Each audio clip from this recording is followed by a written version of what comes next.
लोकसभा निवडणुकांच्या तारखा जाहीर झाल्यात आणि तुमचा वोटर आयडी हरवलाय। अनेकदा आपल्यातला प्रत्येक जण महत्त्वाची कागदपत्र कुठेतरी ठेवतो आणि मग विसरून जातो। तुमच्यासोबतही कधी असं घडलंय का? पण असं काही घडलं असेल तर आता चिंता करायची गरज नाही, कारण आता घर बसल्या तुम्हाला तुमचा वोटर आयडी डाउनलोड करता येणार आहे। नमस्कार, मी सायली पाटील, जय महाराष्ट्र मध्ये तुम्हा सर्वांचं स्वागत। घर बसल्या वोटर आयडी डाउनलोड कसा करायचा बघूयात।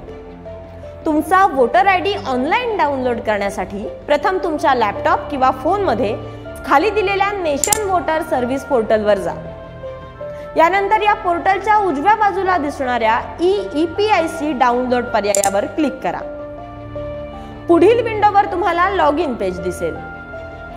या पेजवर तुम्हाला तुमचा registered mobile number, email ID किंवा EPIC क्रमांक टाकून तुमचा वोटर आयडी तुम्ही शोधू शकता। मोबाईल नंबर टाकल्यानंतर तुम्हाला तिथे एक कॅप्चा कोड दिसेल, तो टाकून रिक्वेस्ट OTP वर क्लिक करा। तुम्हाला तुमच्या रजिस्टर्ड मोबाईल नंबरवर एक OTP येईल। हा OTP टाकून तुम्हाला तुमचा वोटर आयडी समोर दिसेल।